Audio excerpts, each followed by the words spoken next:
Hey, hi, how are you doing? Today, we're going to talk about Five Nights at Freddy's, or FNAF, or FNAF, or as I'd like to call it, it's a game created by Scott Coffin in 2014. It's a game filled with explosions and horror, and... Wait, it's not GTA? Oh. So apparently it's a horror game where you just sit in an office all day and look at animatronics and a camera. Such gameplay is so riveting. Wow. But I guess people really liked it, so I think we should try it out just in case. It could be good, who knows? I don't know. Who knows? You know? No. So welcome to my shitty video about FNAF. So in Five Nights at Freddy's, you are a security guard. And as said security guard, you have to monitor the place that you are in. So you might be thinking to yourself, oh, that sounds exciting. And exciting it is, because you have dangerous animatronics. Woohoo. And those animatronics would like nothing more than to stuff you into one of the suits in the back room, which you can actually see if you lose the game. But I never lose, so does it really matter? But it did matter. So, what do you actually do in the game? Well, the short version is that you look from left to right while keeping an eye on the camera. So let us introduce the animatronics that you will be fighting. Starting with the door animatronics, we have the one and only Bunny the Bunny. He's a goddamn bunny.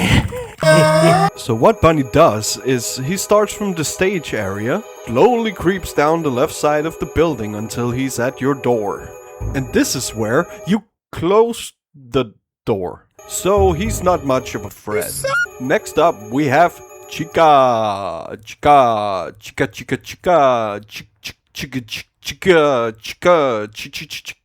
She's a chicken. And she's basically just a mirrored version of Bonnie, though with a little bit of added spice to her. She starts on the stage like Bonnie and moves down the right side of the building, unlike Bonnie, yeah. Because on the right side of your office is a cupcake, and it's her cupcake. She wants it back. How could you take it? Who are you even? We'll get into that later, but for now, you have the cupcake and she wants it back. And now, to the camera-specific enemies. First off, we have Foxy. He's hiding behind the curtain in Pirate's Cove. And it's your job to make sure that he doesn't run to your office and murder you violently. Yeah. Oh, and he's a fox. Lastly, we have Freddy. Freddy is a bear. He will teleport through the premises until he's at your right door. And this is where he gets dangerous. You need to have the camera on him so he can't move and attack you. But how the hell are you gonna keep an eye on Foxy if you have to look at Freddy? You may ask yourself. To look at Foxy, you just have to close the door and look at the camera. It's that easy. How can it be that difficult? Just stop making it more difficult than it really is. Come on, man. So, the enemies are cool and all, but who are you even?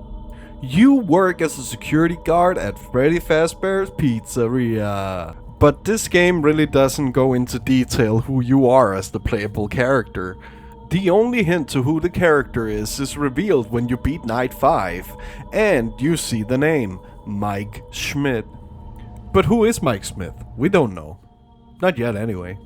So, let's not dwell on it. So to sum it up, you are a night god and you have to survive against animatronics, and that's it. That's the game. Now that we're done explaining the game, we should probably look at my playthrough, because there's a lot of my playthrough and I want to show you my playthrough, so this is non-negotiable, so let's just get to it. Night 1. Wow, what a night. It went a little bit something like this.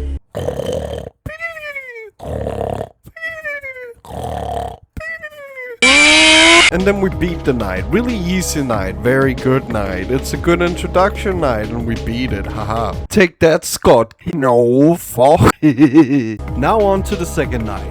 The second night was a little bit more interesting at least. At least Bunny was more active this night. But I didn't even see Chica once. And Foxy didn't want to play either. So not that much more eventful. Just 9 minutes of my life gone. Whatever. On to night 3. Night 3 was more the same. But to be different from night 2, we had Chica instead of Bonnie attacking all the time, and Bonnie never really came to the door. So exhilarating, it was so cool! Wow, man! So we beat the night. Yeah. On to night 4. Night 4 is the night where things get interesting. But after the other nights, I was slowly losing my mind.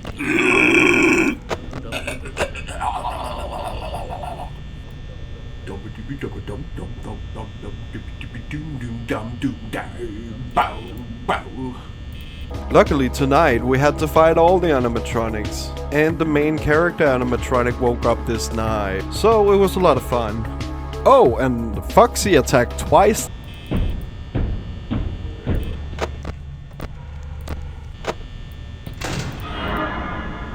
Oh well.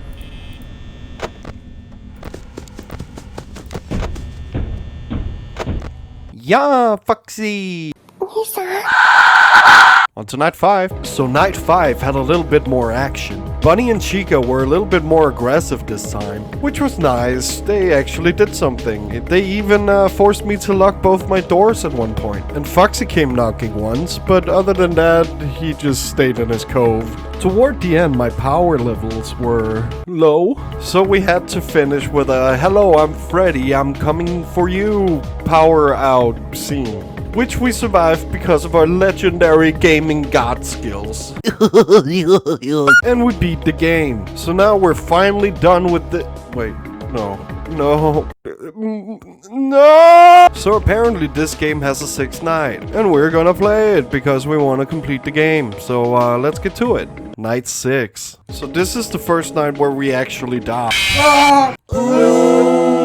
So that sucked. Now on to the second attempt. This time, Bunny is very active.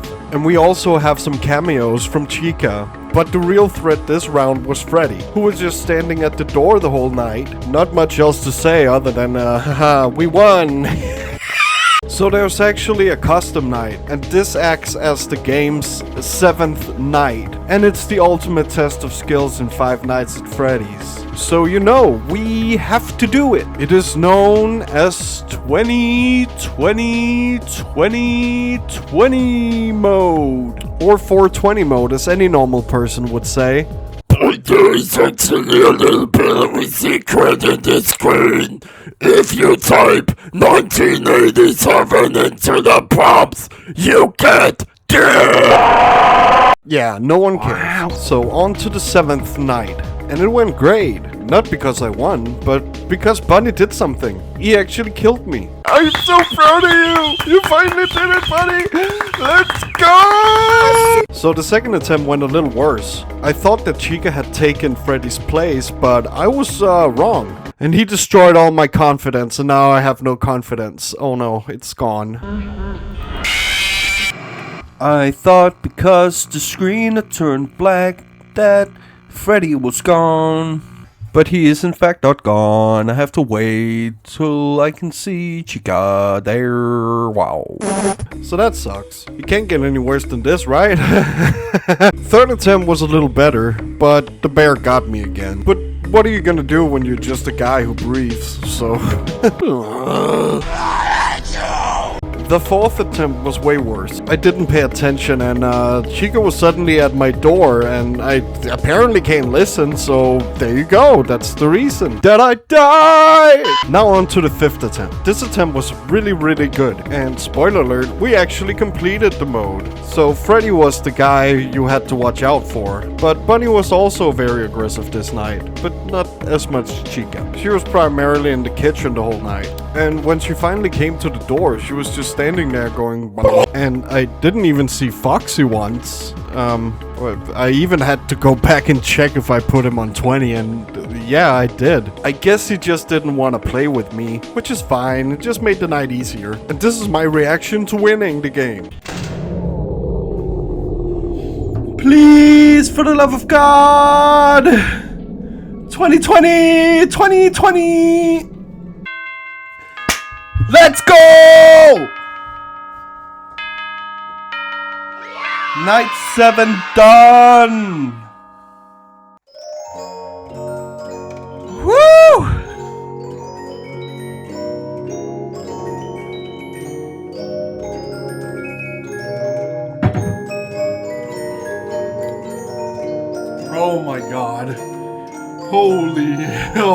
Holy, damn. Oh, we got the 3 stars. Let's go.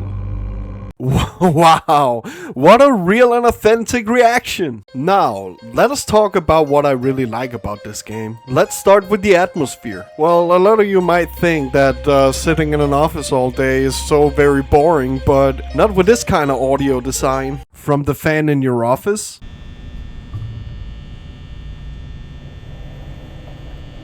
It's basically just a drone, but you feel the impact of it. The sound when an enemy is at the door. You know, it gives you a little bit of a anti-jump scare sound whenever you are jump scared. All in all, it makes you feel trapped and uneasy. And mixed with the excellence that is the gameplay, you have a terrifying experience. Speaking of gameplay, let's talk about it! The gameplay might be a little simple. For example, if you were just fighting one animatronic at a time, it might have been very boring. But because of how the animatronics work, and being 4 constant threats, you feel like it's a relentless force that's trying to kill you. Especially if you play on like harder difficulties, like the custom night, or night 5 and 6. Bunny and Chica is always at your door, and they will drain your power. Power is another mechanic we haven't talked about. But to put it plainly, everything uses power, and if your power runs out, you get the Freddy power out scene. That you can survive if you did well enough. So if you just have good management, you will survive the 5 Nights at Freddy's. I also really like the design of the animatronics. Not that they look too scary, but they give the kind of vibe of there is something more beneath the surface. Like, why are they moving around? Or how did this place come to be like this? They give up some sort of mystery. And funny enough, the answers to those questions are actually in the game. But I won't talk too much about that, as that is a mystery for you to figure out. Oh, and there's also a guy who thinks he's a phone. Thank you guys so much for watching my first video. Hope you guys enjoyed it as much as I did making it. Just wanted to do something fun with the playthrough I did. So I hope you have an amazing day, and see you later.